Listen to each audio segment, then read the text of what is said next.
Caros alunos do primeiro ano da Faculdade de Direito de Franca, sou o professor Moraes, da disciplina de Ciência Econômica e Política, e dando continuidade ao que nós já estudávamos nas aulas presenciais, vamos transmitir para vocês essa nossa primeira videoaula, que eu chamei de videoaula 01 de 2020, né? Que faz parte do nosso plano de ensino da unidade 2, que trata de direito econômico. Nós vamos estudar hoje o item 2.7, o Estado regulador, e o item 2.8, as agências reguladoras dos serviços públicos, que constam a nossa apostila da página 24 a 26. Vamos começar falando do Estado regulador. Todos nós sabemos que a partir dos anos 90 começa a retirada do Estado brasileiro de alguns setores da atividade econômica. Isso, na realidade, já começa na Europa na década de 80, com a Margaret Thatcher na Inglaterra, com Helmut Kohl na Alemanha, que todo mundo chamou de neoliberalismo.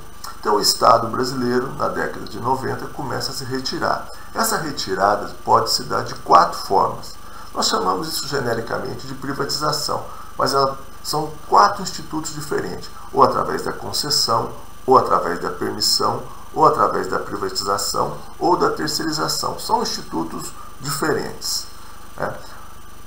Falando da concessão. Concessão é quando não existe a transferência do patrimônio, apenas a concessão do patrimônio para exploração de um serviço público por um determinado período de tempo. Por exemplo, uma concessão de uma rodovia, de um porto, de um aeroporto, de uma hidrelétrica. Ao final do período, o patrimônio volta para o Estado para uma nova concessão. Um exemplo mais claro disso é a concessão da rodovia Cândido Portinari. Há 20 anos atrás, o Estado fez a concessão para uma empresa. Essa empresa ganhou a licitação, explorou esse serviço por 20 anos, cobrando pedágio, e ao final do período devolveu. E agora o Estado brasileiro, no ano passado, o Estado de São Paulo fez uma nova concessão, agora por um período de 30 anos. Isso é uma concessão, que muitas vezes se confunde com permissão, mas tem algumas peculiaridades. Permissão é uma delegação a título precário, também mediante licitação pública, feita a uma pessoa física ou jurídica com capacidade para desempenhar aquela função por sua conta e risco. Por exemplo, serviço de radiodifusão sonora. Então você permite que alguém explore o serviço de radiodifusão sonora. De navegação aérea, alguém utilize o espaço aéreo sob concessão. Alguém utilize o espaço para navegação aquática. Há também o caso da permissão de uso de um bem público. A utilização do espaço público para evento. Então é uma permissão. Atualmente, a Suprema Corte, o Supremo Tribunal Federal, firmou um entendimento que tanto concessão como permissão possuem a mesma natureza jurídica, ou seja, um contrato administrativo. Mas vamos também a uma outra diferenciação para vocês entenderem um pouco melhor.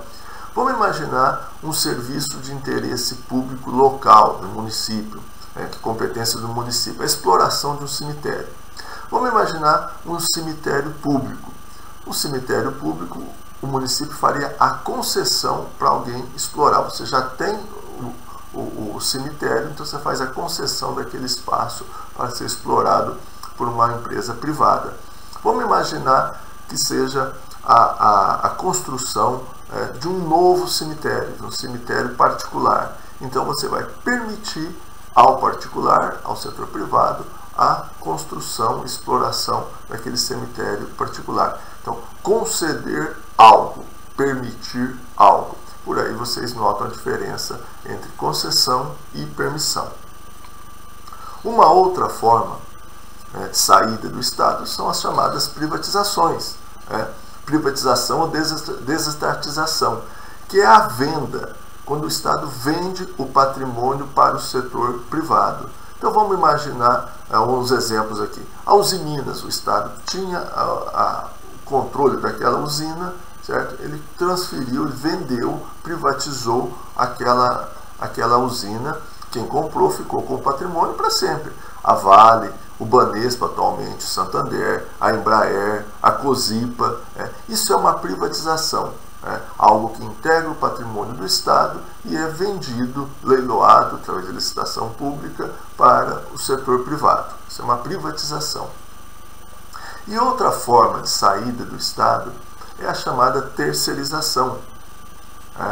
Terceirização é quando é utilizado principalmente para o serviço trabalhista, para o setor trabalhista. Então, o Estado terceiriza, principalmente transfere para uma empresa privada atividades meio, e permitindo que o Estado fique mais com atividade fim. Por exemplo, limpeza, portaria, jardinagem. Vou dar o exemplo da Faculdade de Direito de Franca. Qual que é a atividade fim dela? A atividade fim dela é ensino. Então, ela terceiriza para uma outra empresa a limpeza, a portaria, a jardinagem e fica só com o setor de ensino mesmo.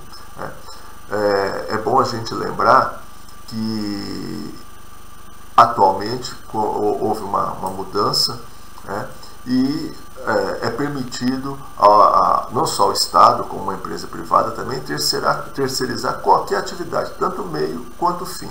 Mas isso não vem ao caso aqui para nós. O que vem ao caso é que é uma saída do Estado. O Estado passa para um terceiro um serviço que antes ele realizava. Isso é a terceirização. Então, essas 4 formas de saída do Estado da atividade produtiva: concessão, permissão, privatização e terceirização.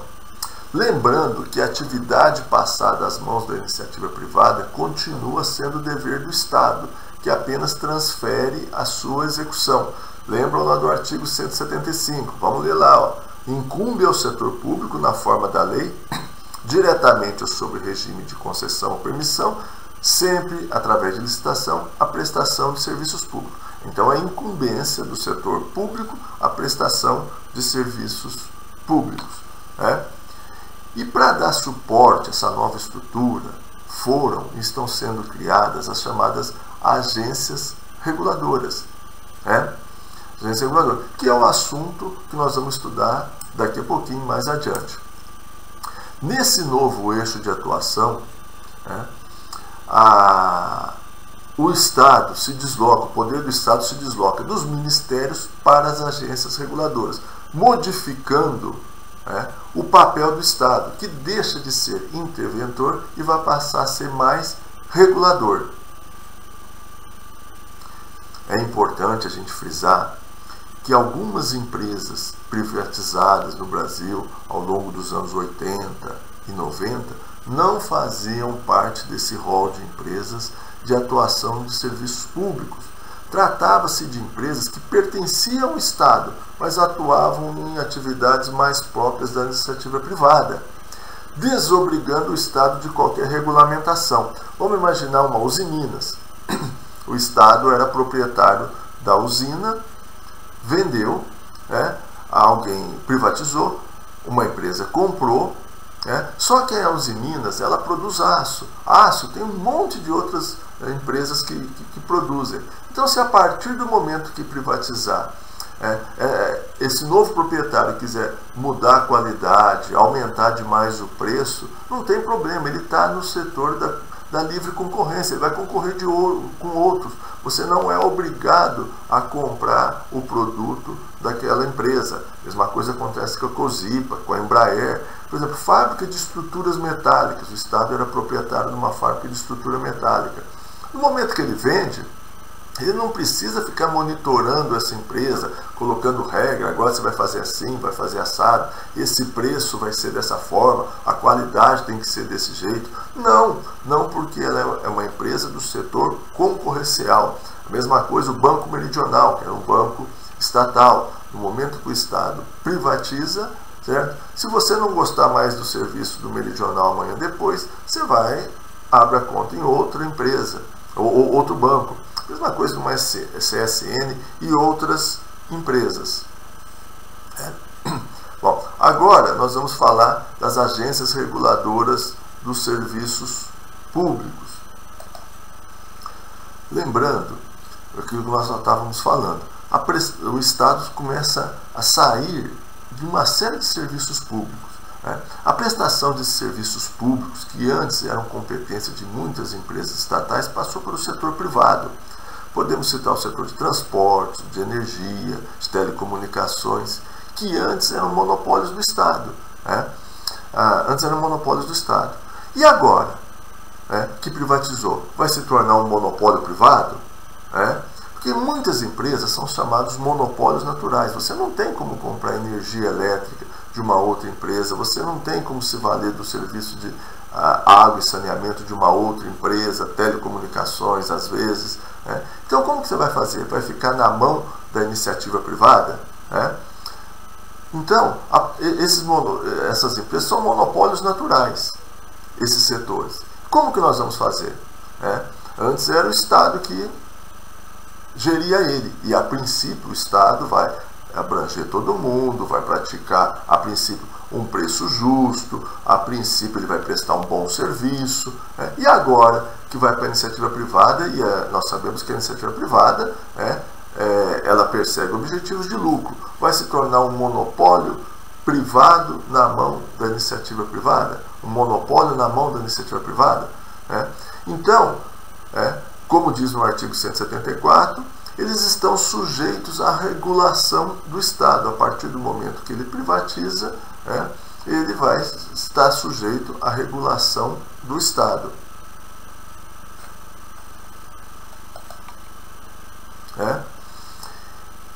Essa transferência do setor de serviços que antes eram realizados pelo Estado e agora passa para a iniciativa privada, trouxe a necessidade de criar órgãos especiais de regulação, baseado naquilo que estava no artigo 174, que o Estado vai ter um papel como um agente normativo e regulador, e vai exercer as funções de fiscalização, incentivo e planejamento. Então, para isso, ele tem que criar órgãos especiais para essa regulação. E aí é que surgem as agências reguladoras. Qual que é a função das agências reguladoras?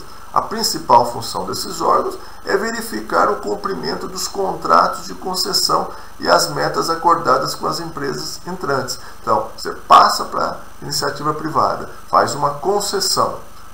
Aquela empresa ela vai ter a concessão para explorar, mas ela tem que cumprir determinados requisitos que estavam previstos no contrato. E o Estado, a partir de então, vai regular e normatizar e vai exercer a tríplice função: fiscalização, incentivo e planejamento. Vai verificar o cumprimento dos contratos de concessão e as metas acordadas com aquelas empresas que vão entrar. A principal, como diz, principal função desses órgãos é verificar o cumprimento dos contratos. E isso obedeceu a uma nova realidade social e política. Antes era o Estado que prestava o serviço, agora é a empresa privada. Só que ela vai ter que seguir determinados parâmetros. Isso levou a uma diluição do papel da administração pública, que era a que prestava exclusivamente determinados serviços públicos. No caso das concessões para exploração, coube ao poder público atuar preferencialmente no gerenciamento de recursos e no controle de função. Então o Estado vai dar as regras e quem vai executar vai ser a empresa privada. O Estado vai ter a função maior de fazer as regras e de fiscalizar, incentivar e planejar. E quem vai executar é a iniciativa privada. Então coube assim às concessionárias, certo? Quanto às atividades sujeitas à regulação cumprirem. Então as empresas privadas têm que cumprir metas de investimento. Por exemplo, concedeu-se a Cândido Portinari por mais 30 anos. Ora, daqui a 30 anos o Brasil vai ser diferente. Então foi previsto ao longo desse período uma série de investimentos que a empresa, tudo isso estabelecido em contrato, que a empresa que comprou aquela licitação, que vai ter que fazer duplicações, vai ter que fazer uma determinada série de serviços ao longo do período, senão vai saturar aquela rodovia. Compromisso de desempenho e qualidade. Ela não pode fazer o serviço que quiser, a qualidade que ela quiser. Né? Ela tem determinados compromissos, tudo isso estabelecido em contrato. Né? Inovações, ela tem que estar sempre promovendo inovações nos seus processos. Tudo isso, como eu disse, estabelecido em contrato. Né? Então, a grande mudança foi essa reforma do Estado. Isso aconteceu depois da década de 80, está previsto na nossa Constituição, no artigo 173, que não cabe mais ao Estado realizar determinados serviços, atuar na atividade produtiva direta. Né? Ele vai atuar indiretamente. Indiretamente como? Regulando, normatizando. Né? Então, para isso foram criadas essas instituições públicas autônomas na forma de autarquias especiais, capazes de regular as ações das concessionárias e defender o interesse público. Não jogar também o consumidor na mão do mercado, na mão do interesse privado, que é simplesmente obter lucro. Né? Então, o objetivo foi criar uma base que permitisse a regulação desse serviço em termos de segurança. Né? Nós vamos ter segurança de que vai ter sempre o serviço, que vai ter sempre o fornecimento de energia elétrica, que vai ter sempre o serviço de água, esgoto. Os serviços públicos nós temos que ter segurança de que eles estarão ali sendo prestados. Nós temos que ter modicidade das tarifas. Né? O consumidor não pode a todo momento ter reajustes a bel prazer, a empresa cobrar o preço que quiser. Tudo isso, certo? As empresas têm que estabelecer o que está previsto no contrato e tem as agências que vão regular isso. Qualidade dos serviços.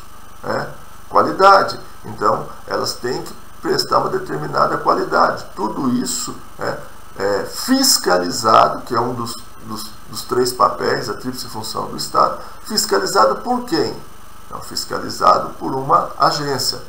Amplo acesso das pessoas aos seus benefícios. Então tem que ser para todo mundo, tem que ser universalizado todo o serviço. Além do controle das atividades econômicas relacionadas com a saúde pública, que também temos as agências próprias para isso. A agência ANS, Anvisa. Qual que foi a grande inovação da criação dessas agências e que muita gente, inclusive nossos dirigentes, não perceberam essa grande inovação?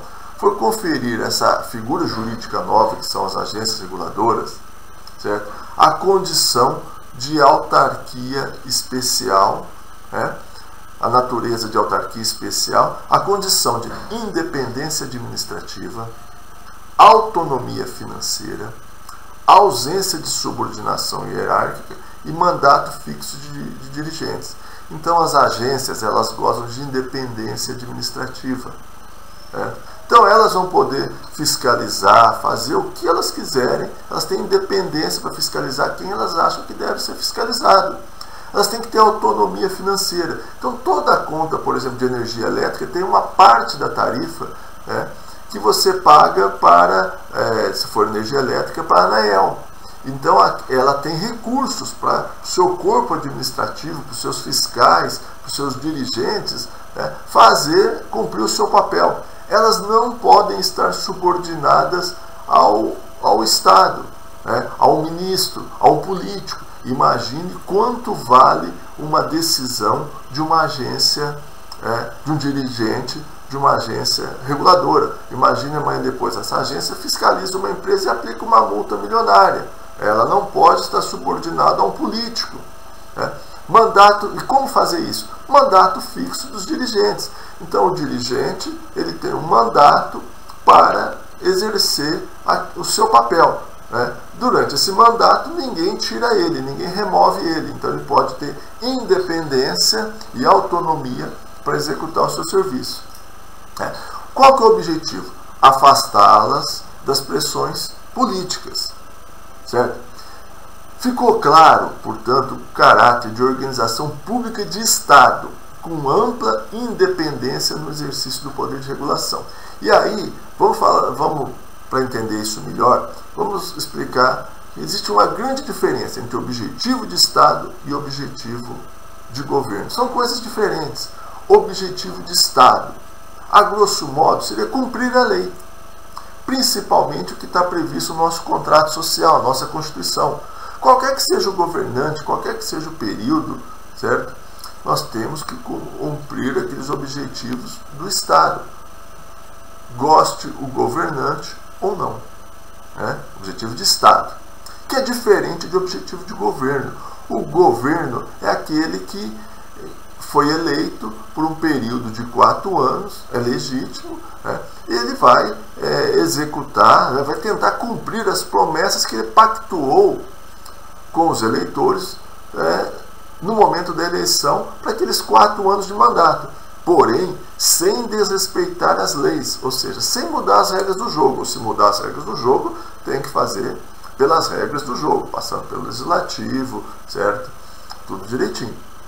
Então, esse é o objetivo de governo. Quem que é governo? Governo Bolsonaro, a nível federal, governo Dória, a nível estadual, governo Gilson, em Franca, a nível municipal. Então, o que ele pactuou, né? Qual que é o objetivo do governo? Vamos imaginar, construir tantas habitações. Ele teve esse compromisso conosco no momento da eleição, pavimentar rodovias, ampliar o Bolsa Família, aumentar o emprego, reduzir a burocracia. Isso é o objetivo de governo, certo?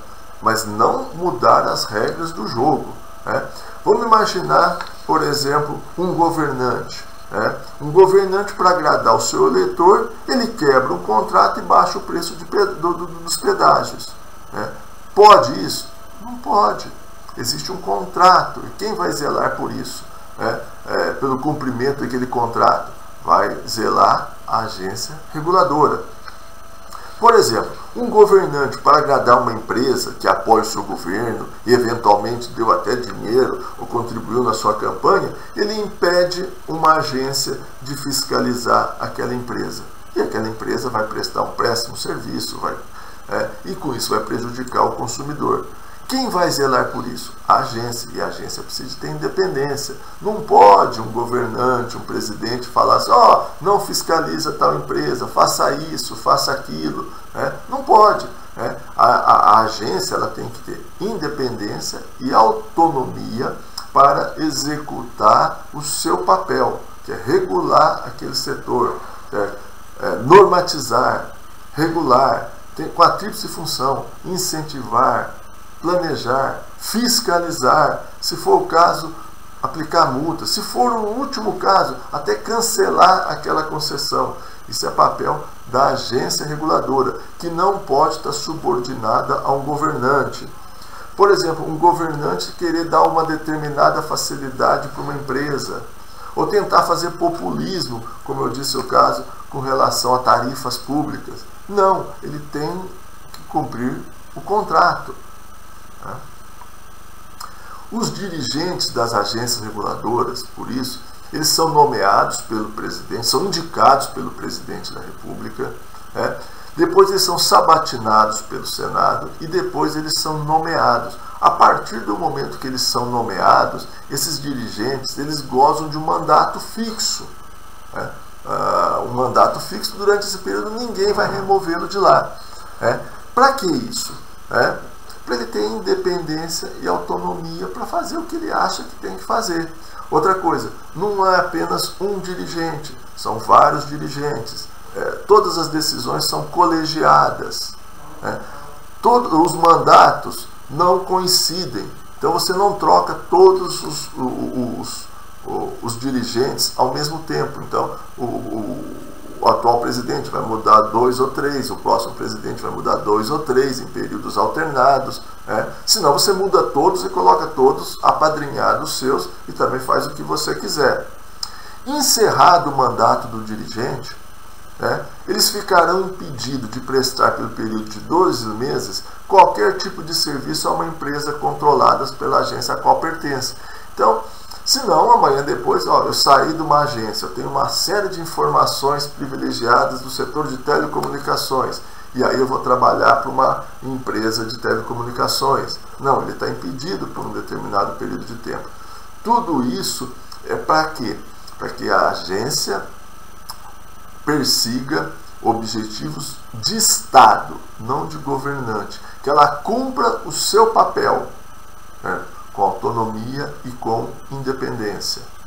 Doa a quem doer, cumpra-se o contrato. Infelizmente, os nossos dirigentes ainda não aprenderam um monte de coisa, principalmente o papel das agências reguladoras. Não aprenderam. Então as agências começaram a ser criadas em 1997, no governo Fernando Henrique Cardoso, e foram sendo criadas, e estão sendo criadas ainda, algumas agências. Existem agências federais e existem agências reguladoras estaduais. Por exemplo, no governo Lula, aqui está a manchete, prometeu mudar o papel dos órgãos. Olha o que ele diz aí.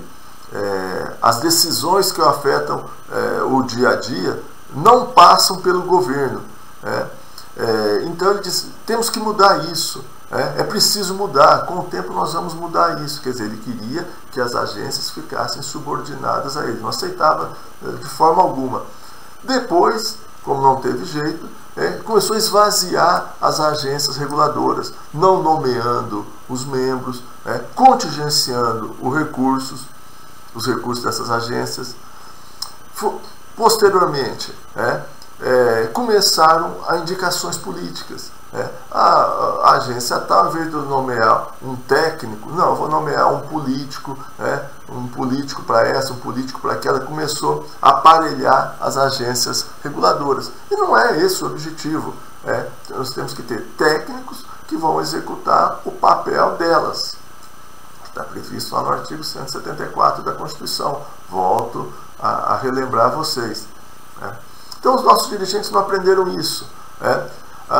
Na última eleição, olha o que o Ciro Gomes falou. Minha tentação é fechar as agências reguladoras, diz Ciro. Ora, vai fechar. E aí, quem vai regular? Quem vai regular vai ser o ministro que ele indicou. Quer dizer, que vai perseguir o objetivo de governo, que amanhã depois ele quer agradar a população. Então o objetivo de governo dele para ganhar a eleição é baixar preço de pedágio, quebrar contrato e fazer isso. Quer dizer, ela vai fazer isso? Não pode. Aí vem o Bolsonaro, foi eleito, repete o discurso de Lula, fala, não vamos mudar, não quero ser uma rainha da Inglaterra, uma espécie de rainha da Inglaterra, e não ter mando sobre as agências reguladoras. Quer dizer, não entenderam absolutamente nada. Então, essa é uma figura jurídica nova, ela veio no escopo do que foi alterado na nossa Constituição em 88. Pouco a pouco, nós estamos mudando o papel do Estado, fomos criando essa figura jurídica nova e agora estamos numa fase de aprendizado. Nós aprendermos quais os papéis das agências reguladoras, os dirigentes aprenderem o papel das agências reguladoras. Isso é algo que já existe no mundo inteiro e veio para ficar e veio para continuar. É uma nova realidade, não vai mudar. Lembrando que mesmo sobre a exploração de terceiros, os serviços públicos continuam de responsabilidade do Estado. Está lá no artigo 175. E é bom a gente sempre lembrar, os interesses do governo, dos concessionários, dos fabricantes, dos consumidores, são divergentes. O governo quer uma coisa, o concessionário quer outra, o fabricante quer outra, o consumidor quer outra. Nós queríamos uma banda larga, por exemplo, de 100 megas, por exemplo, de altíssima velocidade, pagando quanto? Mínimo. O que o concessionário quer? Ele quer nos fornecer uma banda larga, por exemplo, de baixa velocidade, cobrando muito. Então cabe a uma agência com independência, com credibilidade, arbitrar algo razoável. Não pode muito, porque senão vai ter que cobrar muito mais caro e a a concessionária vai quebrar, e que não é interesse de todo mundo. Nós não podemos só perseguir o objetivo da concessionária, porque aí o consumidor fica prejudicado. Nós não podemos perseguir o objetivo do governo, que às vezes na véspera da eleição ele quer fazer uma medida para agradar os seus eleitores. Tudo isso tem que ser arbitrado por uma instituição com independência e credibilidade. Em razão da essencialidade dos serviços, o papel das agências. Aqui temos vários. Garantir acesso a todos os segmentos, garantir que os ganhos que uma empresa tenha sejam repassados aos consumidores, impedir restrições de oferta e elevação de preço, coibir qualquer externalidade que venha a acontecer, proteger os consumidores de assimetrias, de deficiências, proteger os consumidores de competições predatórias. Então esse é o papel das agências. São muitos os desafios, mas é importante que se adote esse novo modelo. Nós somos falíveis, os homens são falíveis, mas nós temos que adotar um modelo que tenha uma continuidade. Nós temos que partilhar a ideia de compartilhar responsabilidades entre governo, sociedade, empresas concessionárias, parceiros. A empresa concessionária também, ela compra uma concessão, faz o investimento por um período muito longo. Se nesse meio de tempo ele tiver a percepção de que o governo não é sério, de que vai mudar a regra do jogo, ele não investe. Ele não investe, ele não atua, ele não participa. E aí você tem o quê? Não tem interesse de uma empresa participar. Então nós precisamos que as empresas tenham interesse em participar desse novo modelo, porque ficou estabelecido que o Estado não vai mais fazer isso. Então nós precisamos de dar essa segurança jurídica, tanto para o consumidor, tanto para o concessionário. Todos nós precisamos ter segurança de que as regras do jogo vão continuar. E para isso as agências precisam de gozar dessa autonomia, dessa independência, que muita gente não entendeu. Muita gente não entendeu. Com isso, nós superaremos aquela atitude passiva em relação a tudo que vinha do Estado. E, sobretudo, nós não podemos gerar desproteção ao consumidor, constrangimento aos potenciais investidores em função de instabilidade e mudança nas regras do jogo. Estão lembrados aquilo que nós estudamos lá naquele capítulo que nós falamos de instituições, naquele item que nós falamos de instituições. As regras do jogo precisam de serem cumpridas. Aqui nós temos alguns exemplos de agências reguladoras criadas no Brasil desde 1997, e outras ainda, nós temos as agências reguladoras estaduais, podemos ter até municipais. Aqui temos alguns exemplos: a Agência de Aviação Civil, ANAC, Telecomunicações, Anatel, Energia Elétrica, ANAEL, Petróleo, ANP, e outras poderão ainda surgir. Então nós estamos aprendendo com esse novo modelo. Eu fico aqui à disposição de vocês, certo? Nos bate-papos, no chat, para qualquer esclarecimento, qualquer dúvida que ainda permaneça. Muito obrigado.